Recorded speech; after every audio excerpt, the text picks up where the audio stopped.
अपने जन्मदिन पर मायावती ने किया बड़ा ऐलान। इंडिया गठबंधन पर अब नहीं शामिल होंगी मायावती। क्या अब अकेले ही बीजेपी को टक्कर देंगी मायावती?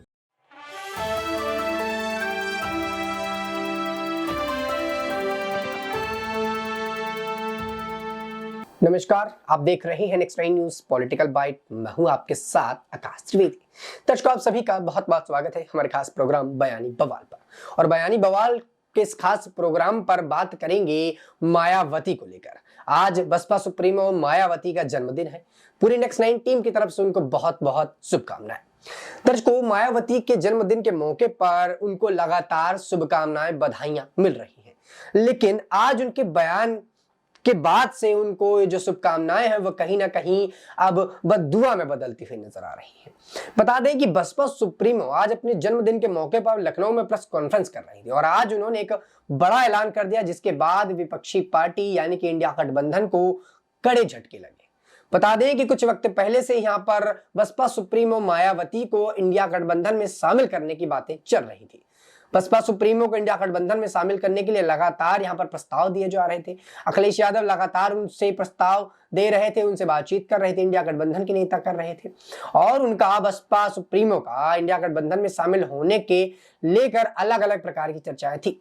इंडिया गठबंधन का यह मानना था कि अगर मायावती इंडिया गठबंधन से जुड़ती है तो उत्तर प्रदेश से जो दलित वोट बैंक है वो उनके खाते में आ जाएगा और इससे उनको लोकसभा चुनाव में जीत दर्ज करने में आसानी होगी।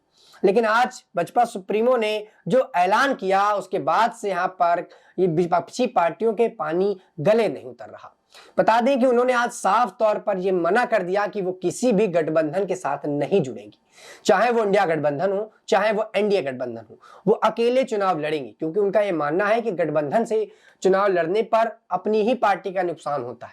जीतने की बजाय आप हार के कगार पे जाते हैं, क्योंकि गठबंधन के लोग अपना फायदा देखते हैं और ये चाहते हैं कि उनकी पार्टी पर कितनी ज्यादा संख्या पर सीटें आए और सीटों से उनका फायदा हो, और इससे जो राजनीति के तौर पर जो गठबंधन बनाया जाता पूरी तरह से फेल रहता है। मायावती ने अपनी इन बातों से साफ कर दिया कि अब वो किसी भी गठबंधन के साथ नहीं जुड़ेंगी। इस मामले के आने के बाद से बीजेपी से लेकर कांग्रेस पार्टी तक और बड़ी बड़ी जितनी पार्टियां हैं जो इस वक्त इंडिया गठबंधन में शामिल हैं, वो सब हैरानगी में कि आखिरकार बसपा सुप्रीमो ने ऐलान कर दिया और वो अब अकेले चुनाव लड़ने वाली है। बता दें कि जन्मदिन के मौके पर बसपा सुप्रीमो मायावती ने बड़ा ऐलान किया है। उन्होंने कहा है कि लोकसभा चुनाव में बसपा किसी पार्टी के साथ गठबंधन नहीं करेगी, अकेले ही चुनाव मैदान में उतरेगी। इस दौरान उन्होंने बीजेपी के फ्री राशन स्कीम पर करारा प्रहार किया और अखिलेश यादव पर भी उन्होंने बड़ा हमला बोला। बता दें कि बहुजन समाज पार्टी सोमवार को 15 जनवरी को अपनी मुखिया मायावती का 68वां जन्मदिन कल्याणकारी तौर पर मना रही है और वो हमेशा जन कल्याणकारी दिवस के रूप में ही मनाया जाता है। इस अवसर पर पार्टी की ओर से जारी बयान में मायावती को सार्वजनिक और सामाजिक परिवर्तन और आर्थिक मुक्त आंदोलन की महामुहिम बताया गया। सोमवार को मायावती पार्टी का मोबाइल ऐप भी यहां पर लॉन्च कर सकती हैं। सोमवार को यह पार्टी मुख्यालय पर होने वाले प्रेस वार्ता में मायावती आगामी लोकसभा चुनाव को लिए विपक्षी गठबंधन के बारे में बसपा के रुख का खुलासा कर सकती है। बता दें कि यह भी उम्मीद जताई जा रही है कि सोमवार को कुछ कांग्रेसी व अन्य विपक्षी पार्टियों के नेता भी मायावती को बधाई देने बसपा मुख्यालय पहुंच सकते हैं। लोकसभा चुनाव से पहले मायावती के इस जन्मदिन के कई सियासी मायने भी निकाले जा रहे हैं।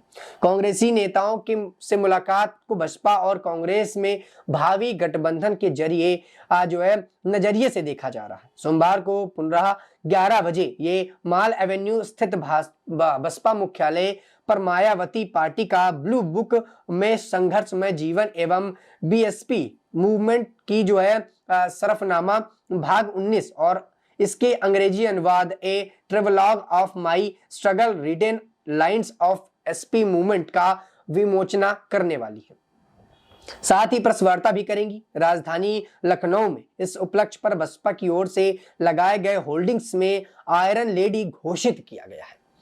बता दें कि यहां पर लौह पुरुष के नाम से देश में हमारे चर्चित और लौह पुरुष के ही तरह माने जाने वाले वल्लभ भाई पटेल के बाद अब एक और उपाधि यहां पर दी जा रही है मायावती को, और यहां पर आयरन लेडी बताया जा रहा है उनको। और इस उपाधि के बाद से ही कई लोगों के जो बयानबाजियां हैं वो लगातार तेज हो रही है। बता दें कि यहाँ पर बसपा सुप्रीमो ने पहले इस बात का ऐलान किया कि वो किसी भी पॉलिटिकल पार्टी या किसी भी गठबंधन के साथ नहीं जुड़ेंगे, वो अकेले मैदान पर उतरेंगे। उसके साथ उन्होंने अखिलेश यादव पर बड़ा हमला बोला, अखिलेश यादव को यहाँ पर दल बदलू बोला, पार्टी का जो है प्रकार से उन्होंने हनन करने की बात बताई और कहा कि अखिलेश यादव इस तौर पर जिस तरह के नेता बताते हैं वो वैसे है नहीं।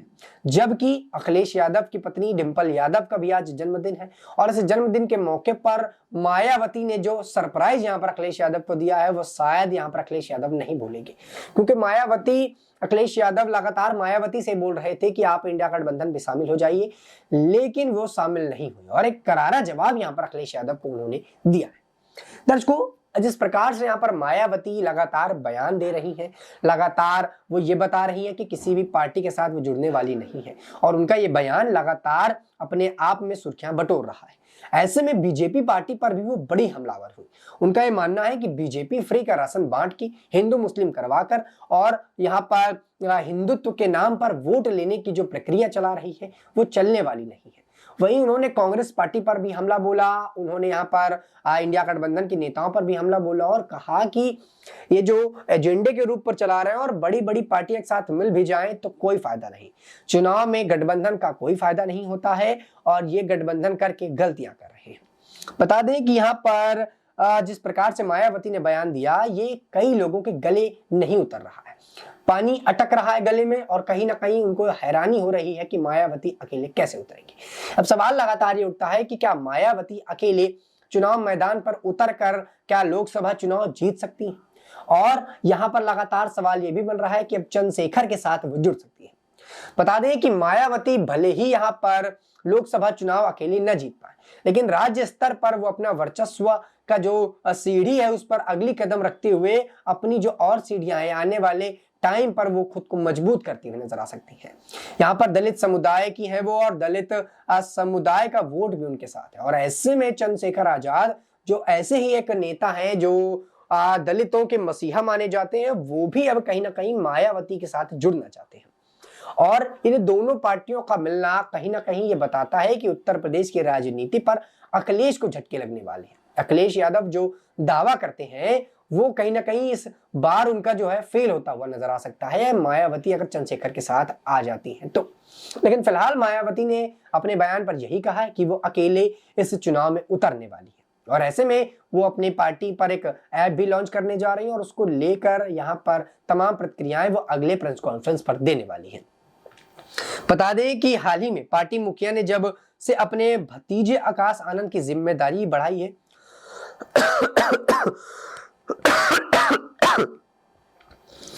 पैच हाल ही में पार्टी में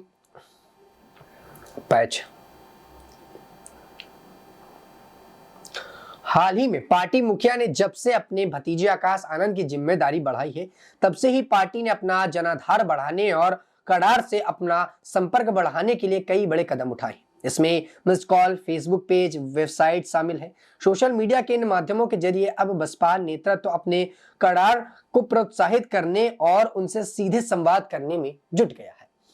बता दें कि यहाँ पर बसपा सुप्रीमो ने अब अपना जो कार्यभार है वो अपने भतीजे आकाश आनंद के हाथ पर रख दिया है और आकाश आनंद अब आने वाले उत्तराधिकारी होंगे बसपा पार्टी के और पूरी तरह से वही संभालेंगे और यहाँ पर कार्यभार यहाँ पर एक प्रकार से देखा जाए तो मायावती ने उन्हें सौंप भी दिया है। सोशल मीडिया के द्वारा अब मायावती और बसपा पार्टी जुड़ने वाली है और जनता से सीधे मुलाकात करने वाली है, सवाल जवाब करने वाली है। अब ऐसे में जिस प्रकार से यहाँ पर मायावती का बयान आया और मायावती के उस बयान से बीजेपी कांग्रेस दोनों को हैरानगी हो रही है। यहाँ पर बीजेपी के ऊपर उन्होंने हमला बोला, कांग्रेस पार्टी पर भी हमला बोला और इंडिया गठबंधन के कई नेताओं पर हमला बोला। यहाँ पर उनके इस हमलावर बातचीत से कहीं ना कहीं दोनों ही पार्टियों पर उथल पुथल देखने को मिल रही है। लेकिन अखिलेश यादव पर जिस प्रकार से वो भड़की वो अपने आप में साबित करता है कि अखिलेश यादव ने मायावती के साथ जो टर्म्स बता रहे थे, जो अपने संपर्क बता रहे थे, वो उतने बेहतर नहीं है। दर्शकों अब देखना होगा कि मायावती का यह बयान और मायावती का यह ऐलान क्या कुछ नया रंग लाता है। क्या राजनीति पर अब मायावती उत्तर प्रदेश पर अपना जो परचम है दोबारा से लहराएंगी? क्या अब लोकसभा चुनाव में बीजेपी और कांग्रेस को कड़ी टक्कर देने के लिए मायावती की पार्टी पूरी तरह से तैयार है? और क्या अब लोकसभा चुनाव में मायावती अपनी जीत दर्ज कर पाएंगी या फिर नहीं? इस पूरे मुद्दे पर दर्शकों आप अपनी क्या राय रखते हैं नीचे कमेंट सेक्शन में हमें जरूर बताइएगा। फिलहाल के लिए इतना ही। देश दुनिया की तमाम खबरों से जुड़े रहने के लिए आप देखते रहिए नेक्स्ट न्यूज़ पॉलिटिकल बाइट।